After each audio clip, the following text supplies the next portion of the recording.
cédula, nuestro invitado está por aquí, Roberto Rosario Márquez, miembro de la dirección política del partido Fuerza del Pueblo. Doctor, Tercera base. De las matas de Farfán. Sí, Así es. Santa Lucía. De las matas de Farfán. ¿Eso quiere? Eso quiere De decir. eso dice ahí, Félix. de eso ahí. El bautista que sea de que Santa Lucía. El nombre está bonito. ¿Usted no está de acuerdo con eso, doctor? No lo he estudiado, ¿no? El proyecto. Hay que estudiarlo. Hay que ver. Doctor, buenos días. Gracias por acompañarnos en Ahora por la Super 7. Ustedes tienen mucho movimiento, muchas noticias, mucha presencia en los medios. De hecho, algunos periodistas han dicho que ustedes le han trazado hasta un poco que el presidente reacciona a partir de lo que ustedes dicen y que ustedes han trazado parte de la agenda hasta de lo que se dice en la semanal cada lunes. ¿Cuál es en qué está la fuerza del pueblo? Vemos algún movimiento los fines de semana de su presidente también en algunos municipios o provincias con juramentaciones. ¿Cuál es la situación actual posterior al Congreso? Bueno, en primer lugar, darle las gracias a ustedes, como siempre, que me permiten a través de estos medios pues, llegar a los ciudadanos dominicanos. Mira, yo te diría que la fuerza del pueblo está en un momento estelar, en el mejor de los momentos. La fuerza del pueblo es un partido que apenas tiene 5 años y día de haber sido fundado. Recuerden ustedes que este partido fue en febrero del 2020 que le autorizaron a usar el nombre de Fuerza del Pueblo, luego de una batalla jurídica ante el Tribunal Superior Electoral y el propio Tribunal Constitucional. Y en esa circunstancia participó en las elecciones municipales y las elecciones presidenciales y congresuales. Es decir, que con un tiempo relativamente corto, pues hemos logrado construir una opción política de poder, que es la fuerza del pueblo. Y hemos logrado, de alguna manera, crear esa fuerza política cimentado en lo que es el liderazgo del doctor Leonel Fernández, que nos permitió, dada la amplitud de ese liderazgo, pues ir recogiendo toda esa legión de simpatizantes y de personas que se identifican con el presidente Fernández como persona, por los atributos propios que tiene, como también por el legado como estadista que acompaña al presidente Fernández. Y creo que lo logramos rápido. Si ustedes se ponen a ver el caso, por ejemplo, del profesor Bosch. El profesor Bosch funda el PLD en el 1973 y es en el 1990 que logra convertir al PLD en una opción política de poder. Y sin embargo nosotros, digamos, el propio PRM duró 8 años para convertirse en acción política de poder y no llegó.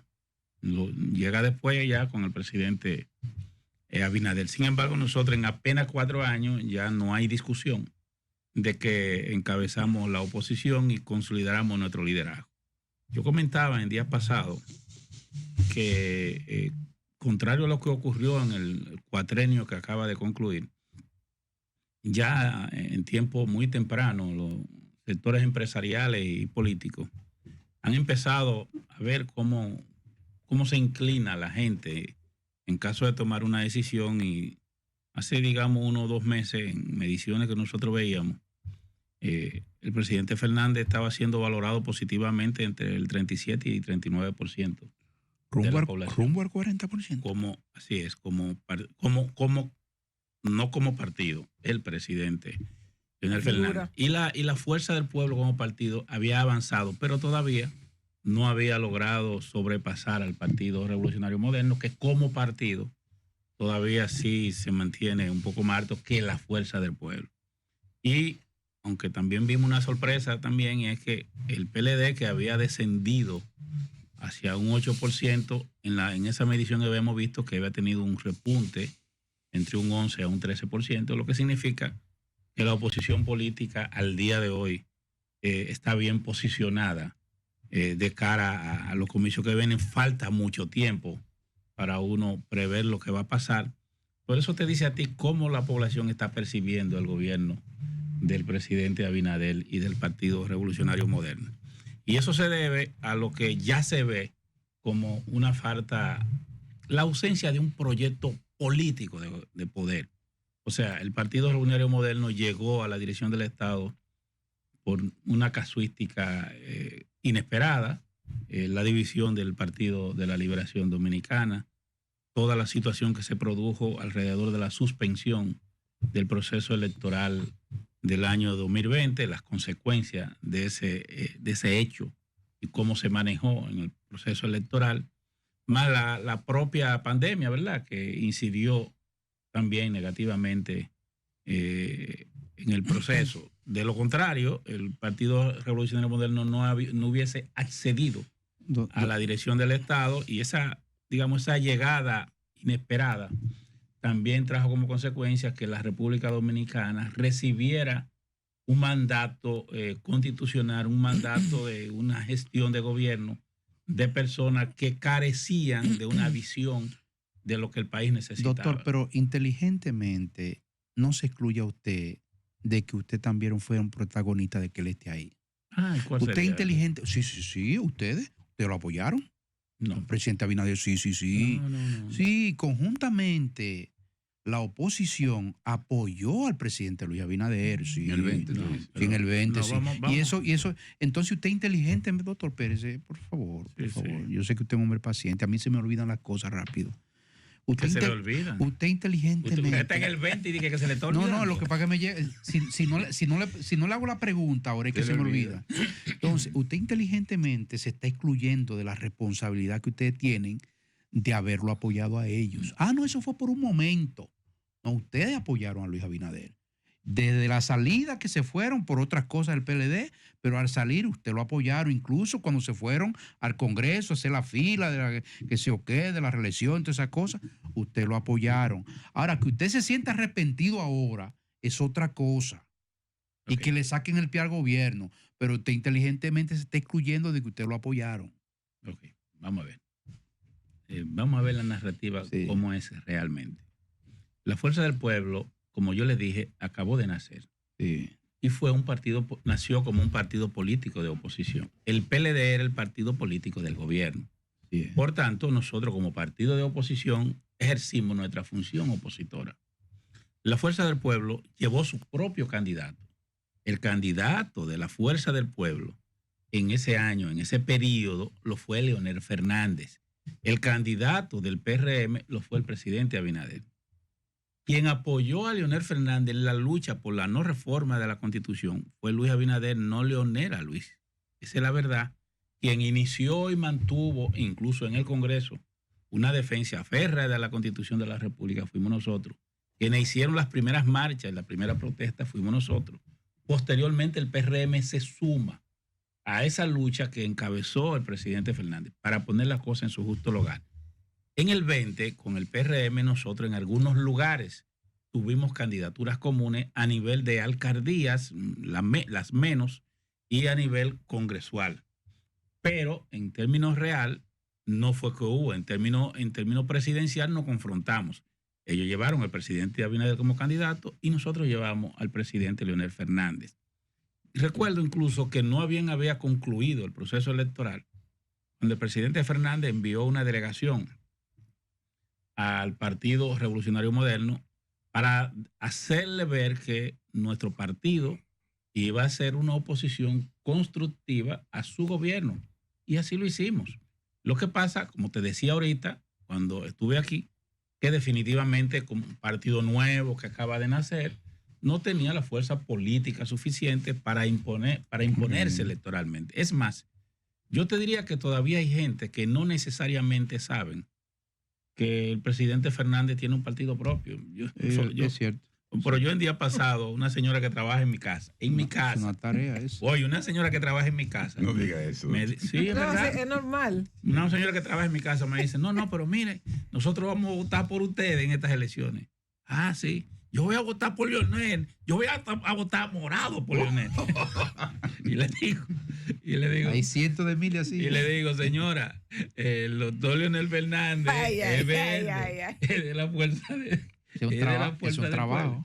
Entonces, ¿qué significa eso? Mira, no necesariamente la sociedad, sobre todo en los sectores de menor ingreso, marcha a la velocidad que marchamos nosotros, sobre todo a nivel de pequeña burguesía, clase media, clase alta.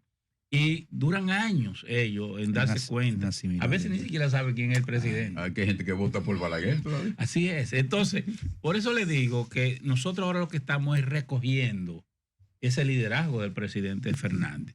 Y por eso, como te digo, nosotros pudimos sacar lo que pudimos sacar, que fue apenas un 8%. Okay. Ya fíjate que en esta elección estamos prácticamente, nos ubicamos cerca de un 30%, y ya fíjate cómo estamos rondando el 40%, que es un nivel de simpatía suficientemente sólido como para decir que somos hoy la principal fuerza política de cara a las elecciones del 2028. Doctor, a mucha gente se cuestiona cómo fue posible que usted, después de estar presidiendo la Junta Central Electoral, pasara prácticamente de manera inmediata a militar en un partido político, toda vez que aquí siempre se han cuestionado los resultados electorales. ¿Qué lo llevó a usted, habiendo ostentado una posición tan importante como ser el árbitro, cabeza de la Junta Central Electoral, a ser miembro de un partido político? Mira, es bueno que ubicar eso, que cuando yo salí de la Junta Central Electoral, duré 2 años sin hacer ningún tipo de actividad política. Me di 2 años sabáticos. Y cuando ingreso ya en el 19, el 20, que salgo a trabajar con el presidente Fernández, me entendí que había pasado ya un tiempo prudente.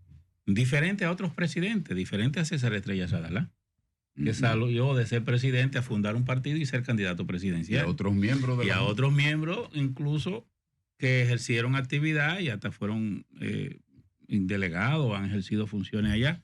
Al contrario, yo fui el que maduró, que no incursioné. Y otros fueron hasta candidatos a senadores y otra cosa, habiendo salido de la Junta Central Electoral. Porque cuando usted está en el cargo, usted tiene que respetar, ¿verdad?, las normas. Pero después que ya tú dejas de ser miembro o presidente de la Junta Central Electoral, tú eres un ciudadano más. Yo quise, por cierta delicadeza, darme 2 años sabáticos y entonces ya en el 19 hacer actividad política. Incluso hubo gente que quería que yo incluso en el 20 participara en una candidatura. Y yo le dije, a una candidatura junto al presidente Fernández en algunos niveles.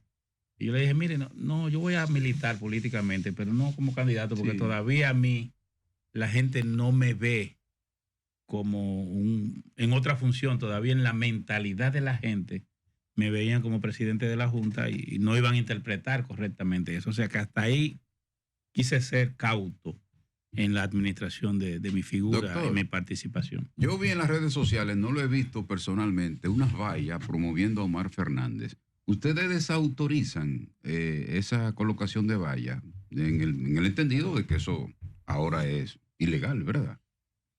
Mira, nosotros no podemos ni autorizar ni desautorizar vallas con relación absolutamente a nadie. Porque eso es un partido político que no es la fuerza del pueblo. Y por tanto, lo que están haciendo no nos vincula. Es el partido del señor Iglet se llama, ¿verdad? Morrison. Iglet Morrison, que participó en las elecciones pasadas. Es un partido dichoso, porque fue un partido que fue formado con mucha rapidez. Lo vinculaban incluso a David Collado y a ese entorno, y que participó junto al PRM en el proceso electoral pasado. Pero ellos entienden ahora que pueden participar al lado de la fuerza del pueblo, tienen sus ideas, que nosotros respetamos, ¿verdad? Es el derecho que tienen. Pero eso no viola el reglamento legal para hacer promociones a tiempo. Yo creo que ellos debieran revisar la ley electoral para ver si ellos están actuando conforme a ella. Tendría que ver el mensaje específico. No he tenido la suerte de chocar con ninguna de esas vallas, pero déjeme decirle algo. Ese no es un tema en la fuerza del pueblo. Miren, ¿qué tema puedes tú tener cuando tú tienes encuestas que te están diciendo que el líder de la organización está encabezando todos los senderos y que tiene de un 37 a un 39%? Que no hay ninguno de los candidatos del PRM, incluso separado, que se le pueda acercar. Cuando tú tienes que los demás partidos políticos, incluso ¿cómo te ubico? Mira, Leonel Fernández hoy es un aspiracional de la población. Nosotros hemos entrado a un estado de desafección de la población respecto del gobierno y respecto del liderazgo del presidente Luis Abinader. Y cuando se producen esas situaciones, digamos, ese cansancio en la población de un modelo de gobierno, la gente tiende a mirar hacia atrás y ver los referentes, lo que le generan confianza. Y nadie genera más confianza ahora mismo que el presidente Fernández. Todo el mundo está mirando y está viendo quién le da garantía. Nadie va a querer ahora mismo dar un paso hacia la mayoría de las novedades que tiene el PRM. Por ejemplo, David Collado, el amigo Yayo o la misma Carolina, le dan confianza a la población para entregarle el Estado Dominicano en las condiciones que está, en las condiciones de colapso que hay de los servicios públicos, de colapso de todas las instituciones del Estado en relación a la atención al ciudadano. No, la gente quiere ir a algo que le dé estabilidad y que le permita que la República Dominicana vuelva al sendero de desarrollo. Y todo el mundo está mirando a Leonel Fernández.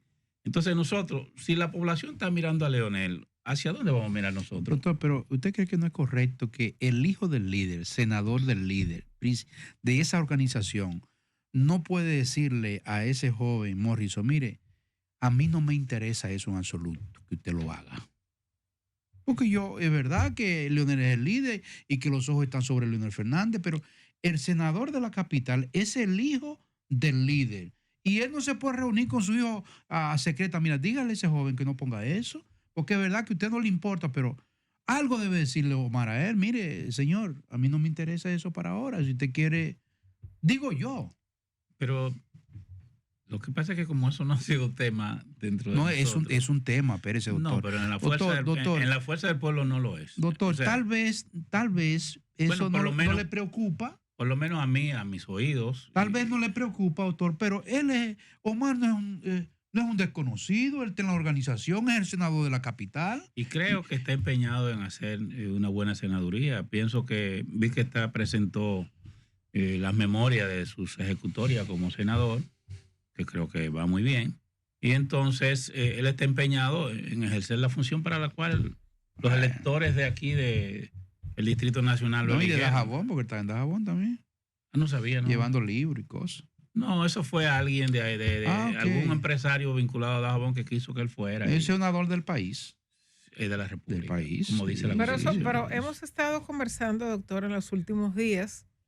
De hecho, ayer teníamos en Hoy Mismo al doctor Bauta Rojas y hablábamos también sobre el tema. Me gustaría conocer qué usted ha visto y cómo usted siente la situación. Hablábamos a partir de declaraciones que dio el presidente de la República, a partir de declaraciones de su líder en la Fuerza del Pueblo, el doctor Leonel Fernández, del tema del costo de la vida o de los precios de algunos productos que han subido de precio. Otros lo justifican diciendo que hoy el dominicano tiene más poder adquisitivo con qué comprar que lo que compraban antes, y hacían comparaciones de periodos y de precio.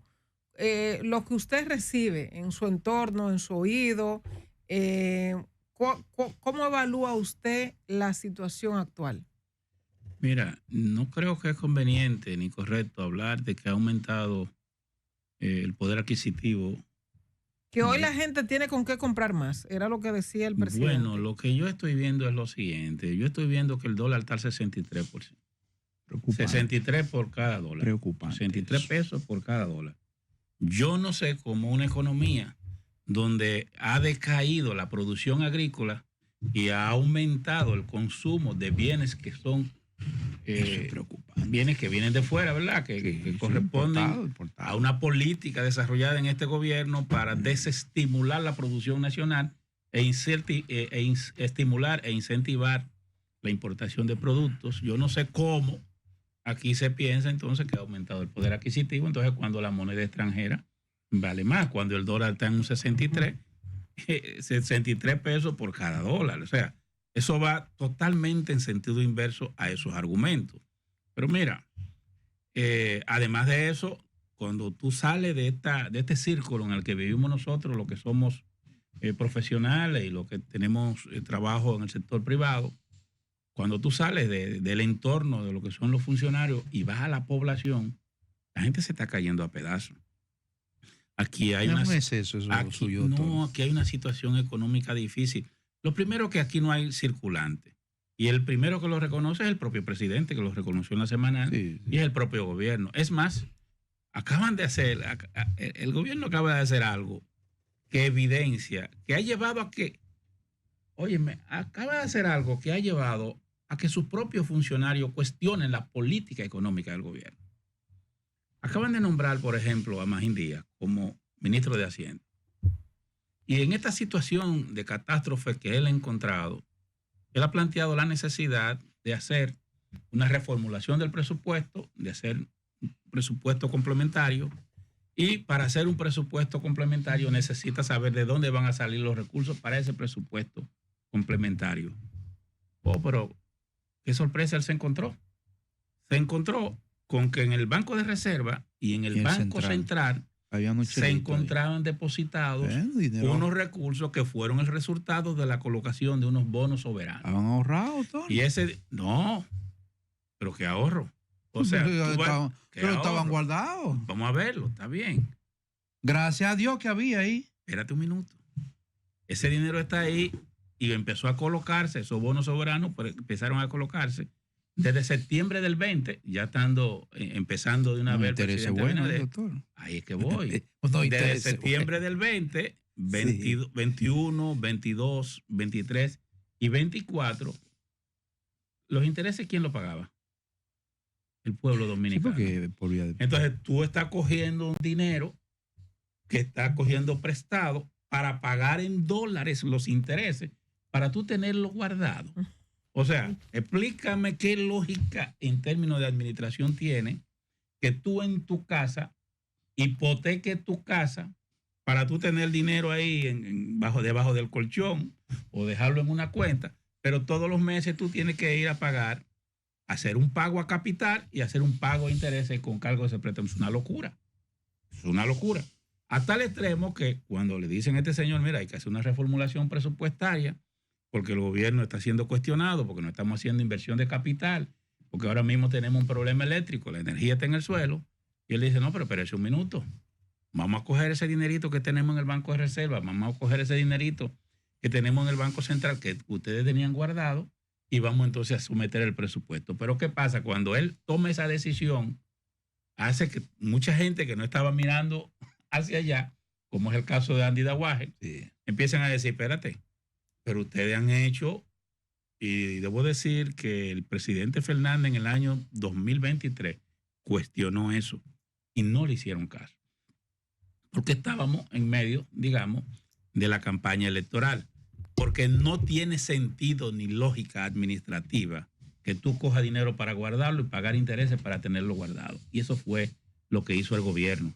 Pero una cantidad abundante, tanto que están sirviendo de base ahora para este presupuesto complementario que estamos sometiendo.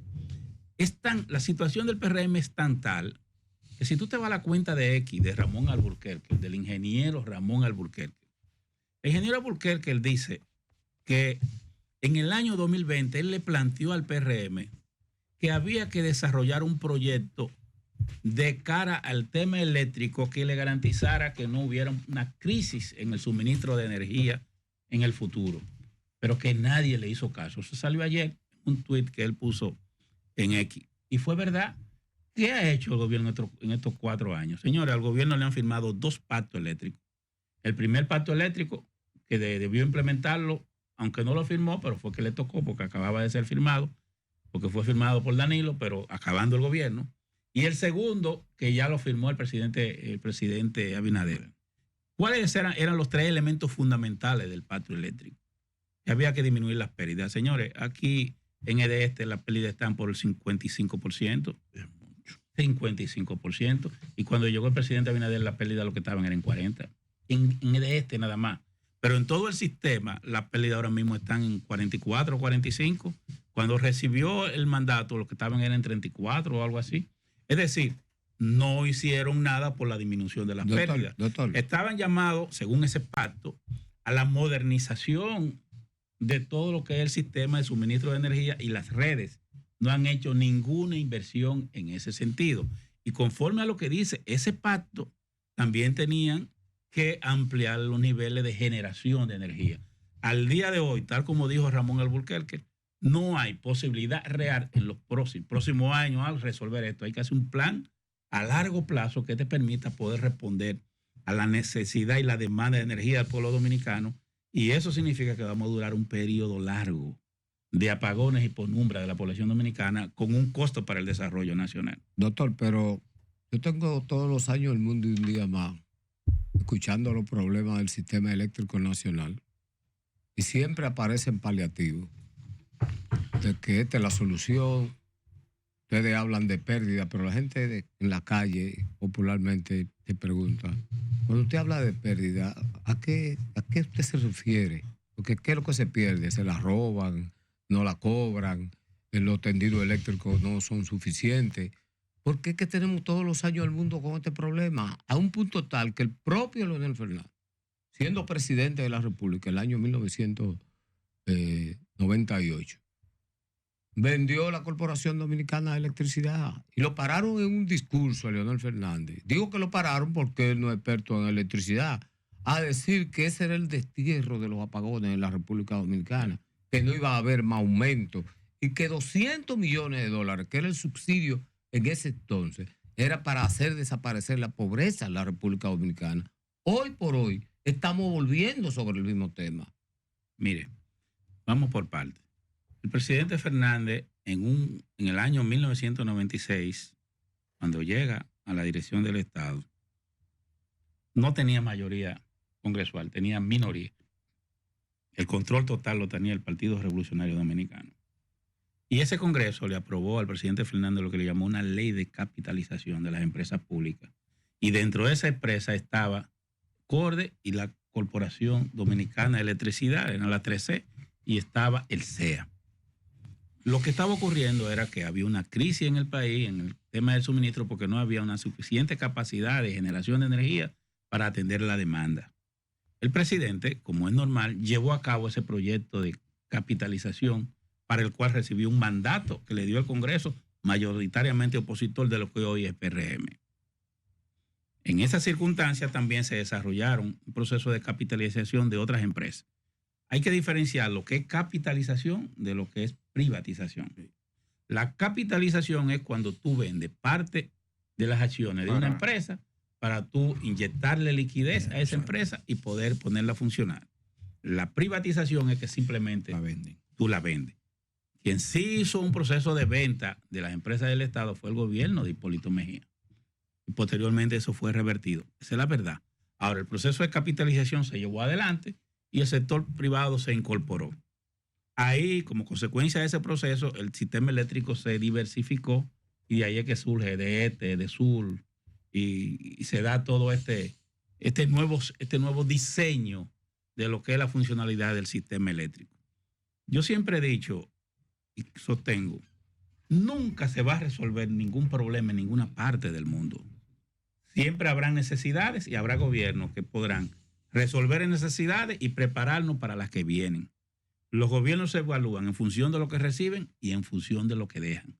La verdad es que el presidente Fernández, en términos eléctricos, dejó una mejor estructura energética que la que encontró, tanto en términos de generación como de suministro, y tampoco había una situación de crisis.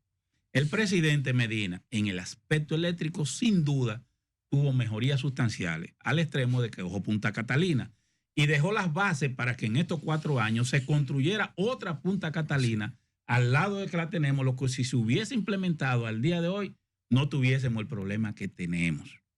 Entonces, si hoy tenemos un problema de insatisfacción de la población con relación al tema de la energía, tal y como dice Ramón Alburquerque, se debe a que esta gente ganaron la elección, ejercieron la función pública y de inmediato no asumieron la responsabilidad de puesta a su cargo. Mire, yo le voy a poner un ejemplo. Yo fui presidente de la Junta Central Electoral por un periodo.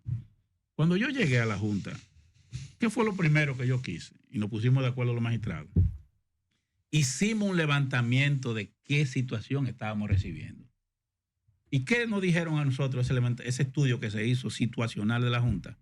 Que más del 95% de todas las actividades eran manuales. ¿Cuál era mi responsabilidad? Resolver eso. En ese momento, nosotros, cuando yo asumo la presidencia de la Cámara Administrativa, desarrollamos un plan de modernización y cuando yo salgo, el 100% de las actividades son automatizadas. Ahora, ¿significa que yo resolví todos los problemas de la Junta? No. El que me sucedió tendrá otros desafíos, tendrá otras demandas que tendrá que atender. Y quizás lo que cuando yo estaba era un avance, ya dentro de 10 años o 20 años es un atraso. Porque así son las cosas de la vida. Los desafíos que tiene Luis Abinader hoy, posiblemente, después, si los realiza, el gobierno que venga dentro de 10 años, ya la gente va a decir, pero miren qué era lo que estaban. Porque es como el ser humano. Tú naces y tú no te quedas siempre de 1 año, de 2 años. Dentro de 10 años las expectativas tuyas son diferentes. Mira, yo tuve acceso una vez a un estudio que se hizo en Brasil sobre la evolución de las políticas públicas que desarrolló el gobierno de Lula y de Dilma Rousseff.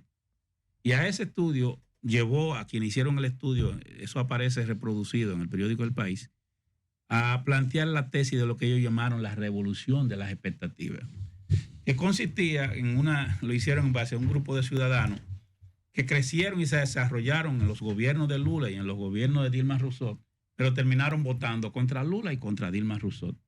Y estamos hablando de ciudadanos que de alguna manera vieron mejorar su situación de vida y cuando le preguntaron, ¿y por qué usted va? ¿Por qué si usted ahora tiene carro y antes no tenía? Si usted tiene casa y antes no tenía, usted no vota por ello. Y sencillamente le dijeron, porque nuestras expectativas ahora son otras. Ya nuestras demandas son otras. Entonces, ¿qué pasa? El presidente Fernández tiene el mérito de haber llevado la República Dominicana hacia el estado de la premodernidad a la modernidad y de lograr un desarrollo sostenido. Mira, apenas recibiendo un 2% del PIB para educación, el presidente Fernández implementó y logró construir en su periodo de gobierno aproximadamente unas 11,000 aulas. Muchísimas para un 2%. El presidente Medina recibió un 4% y dejó creo que como 18,000 aulas. Búscate a ver cuántas construyó Hipólito Mejía, menos de 2,000. Búscate cuántas ha construido en 5 años el gobierno de Luis Abinader, no llega a 4,000. Y sin embargo han recibido los mayores recursos que ha administrado un gobierno. ¿Qué significa eso? Que hay un problema de gestión, hay un problema de visión que requiere de que vengan gobernantes que definitivamente estén identificados con el desarrollo nacional. Yo diría que al día de hoy, precisamente eso es lo que está cosechando Leonel Fernández, que la gente está viendo en él la posibilidad de volver a la rueda del desarrollo, de volver a que la República Dominicana vuelva a insertarse en esa modernidad que él inició y a terminar esa obra de gobierno que va a permitir que nosotros recuperemos los niveles de vida que tenía el pueblo dominicano y que además de eso no insertemos en las políticas públicas que demandan las nuevas situaciones que estamos viviendo. Finalmente, doctor, usted tiene sus amigos en la Junta Central Electoral. La ley establece que la cédula hay que cambiarla cada 10 años. ¿Usted es partidario de que eso se modifique y que la cédula, qué sé yo, sea por 20 o permanente en su modificación? Ya se modificó. La ley, realmente, la ley de registro civil y la ley electoral modificaron la obligatoriedad del cambio de la cédula cada 10 años. La última gestión que le correspondió implementar ese mandato de ley fue la que yo encabecé. Ahora ya hay otros elementos que son los que modulan la actuación de la Junta en ese particular. Yo diría que esa decisión de cambio obligatorio cada 2 años obedeció a la situación particular del desarrollo documental de la República Dominicana. Recuerden ustedes que aquí teníamos la cédula del cartoncito, después teníamos la cédula amarilla, y cuando a mí me tocó implementar, por ejemplo, la nueva cédula, en la cédula no estaba integrada, por ejemplo, ni la huella, ni los datos faciales, incluyendo el iris como elemento de identificación de identidad, y además de eso tampoco había una compenetración entre el registro civil y el registro electoral. Pero en eso se avanzó. Recuerden ustedes, cuando hay incluso documentos que registran eso, que nosotros dejamos instalado que el niño desde que nace nacía con su acta de nacimiento y el acta ya había incorporado el número único, que es el número de cédula donde esa persona sea mayor. Ahora la Junta ha entendido que debe avanzar hacia un nuevo documento y que ese documento debe corresponderse con otros parámetros que ellos entendieron necesarios, y yo deseo que tengan la mejor de la suerte. Pero ya ese periodo inicial de modernización, digamos que se llevó a cabo, porque, por ejemplo, el hijo mío, que apenas tiene 13 años, ya él tiene su número de cédula. Incluso nosotros desarrollamos un programa en ese periodo que yo estaba, que implementamos lo que fue el carnet estudiantil, y en todo el Distrito Nacional a los niños menores, mayores de 8 años y menores de 16 se le dio el carnet estudiantil. Ahora tengo entendido que la Junta Central Electoral va a iniciar un proyecto de entrega de la cédula a partir de los 12 años, lo que significa que van a un universo mayor, y yo lo veo bien, pero diría que hay toda la posibilidad de que ese proyecto se lleve a cabo, porque ya hay todo un trabajo que se hizo en términos de identificación y de integración de los datos de los ciudadanos dominicanos y de todos los dominicanos sin importar la edad. Pero la cédula caduca a los 10 años, a lo que Gustavo se está refiriendo. No, yo le estoy diciendo que ya eso varió, que se aprobó una legislación que establece que no hay que cambiarla cada 10 años, porque era que antes decía que caducaba a los 10 años. Exactamente. Pero ya eso fue modificado. Quedó abierto. Quedó abierto. Muchas gracias, doctor, por esa cátedra que nos dio de pollo, de Junta Central Electoral. De pico y pala, sin molleja. No, eso es el Salvador que trajo eso. Pero déjame decirte algo. Yo no sé por qué cuestionan. Porque hay gente como que le ha llamado la atención que Leonel esté hablando. Sí, porque él siempre agarra eso, doctor, no saca el loco. ¿Quién te sube el pollo? ¿Quién te sube el arroz? ¿Quién te sube el No, a la primera persona. 4 años para es un grito de él come pico y pala siempre. No. Siempre él come pico y pala, hermano. pero cuando llegan los 4 años le dice, ¿quién te sube el arroz? ¿Quién te sube el pollo? Vamos a ser honestos. Él le llega a la debilidad del pueblo. La primera persona que habló de parte de pollo aquí fue Hipólito Mejía cuando habló del pichirri. No, vamos a hacer. Pero el que le quiere sacar ventaja es Leonel siempre. La primera persona. Doctor, no se haga el loco. La primera persona que habló de parte de pollo en este país fue Hipólito, que habló del pichirri. El presidente Fernández, escúcheme, yo sé que iban a despedir, pero mire qué es lo que pasa. Aquí no hay nada que identifique más al dominicano que el consumo del pollo y el arroz. Por eso le da ahí. Entonces la bandera, oye, pollo, arroz y habichuela. Esa es la bandera dominicana. Entonces hay gente que no entiende que Leonel está conectando con la gente más de la población más necesitada y está tratando de que la gente entienda y vean cómo una mala aplicación de la política económica lo está poniendo hoy a pasar trabajo. Oye, lo que te voy a decir, aquí hay gente que ya no cenan. Pero tú sabías eso. Esa pata de... Porque usted y yo cenamos y comemos y nos desayunamos. Pero aquí la mayoría de la población nada más consumen una comida al día. Ese pico y pala que lo está llevando al 40%. Así es. Sí. Gracias, doctor Roberto Rosario Márquez, miembro de la dirección política del Partido Fuerza del Pueblo. Hacemos la pausa.